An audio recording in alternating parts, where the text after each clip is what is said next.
দিন খেদমত। আমরা এগুলো কেন করছি?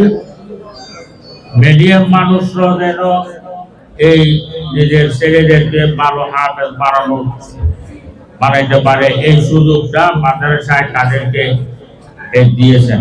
দিন খেদমত মুসলমানের ছেলেদেরকে সুন্দর ভালো পরিবেশে রেখে তাদেরকে হাফেজ বানিয়ে আপনাদের কাছে উপহার দেওয়ার জন্য হুজুর তারা এই ব্যবস্থা করেছেন।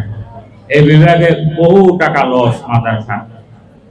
তো আবার হেফজ শেষ করছে, এটা বহু মানুষ বলতে হাফেজ হয়ে গেছে, হবে আর কিছু করা লাগবে না। হাফেজ হওয়ার পর আলেমও হইতে হবে। কিতাব না পড়লে ওই হাফেজের কোনো দাম নেই। কথা বুঝে আসছে? হাদিস শরীফের মধ্যে আছে, একটা ছেলে কোরআন হেফজ করেছে এবং কোরআন মতে আমল করেছেন, জীবন যাপন করেছেন। কোরআন মতে আমল করার জন্য কোরআন বুঝতে হবে না? কোরআন না বুঝলে কোরআন মতে আমল করা যাবে?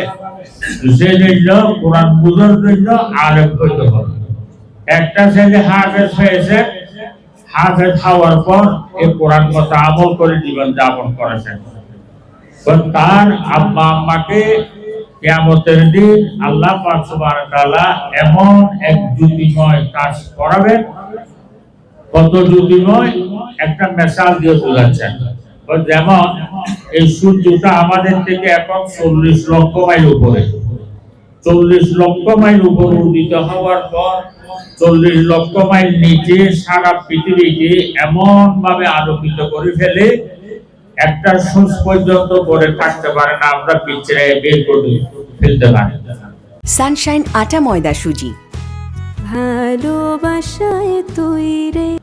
এই সূর্যটা 40 লক্ষ মাইল নিচে যে সারা দুনিয়াকে এইভাবে আলোকিত করে, ওই সূর্যটা যদি এই ঘরের কোণার মধ্যে ফিট করা হয়, এই ঘরটা কত আলোময় হবে! কত আলোময় হবে সেটা তো যুগ বিয়োগের মধ্যে আনা যাবে না। তো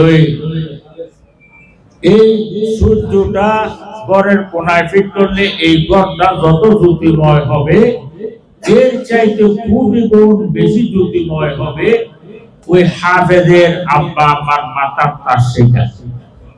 তাইলে এখন আপনারা চিন্তা করেন, ওদের আব্বা আম্মা যদি এত বড় সম্মানী হয়, আল্লাহ তাআলা যদি ওদেরকে এত সম্মান দান করেন, তাহলে ওনারা কত সম্মানী হবেন, ওনারা কত দামি হবেন।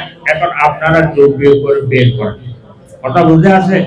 এভাবে ওনাদের ফজিলতের কথা বলতে গেলে আমাদের হায়াত শেষ হয়ে যাবে, তাদের ফজিলত শেষ হবে না।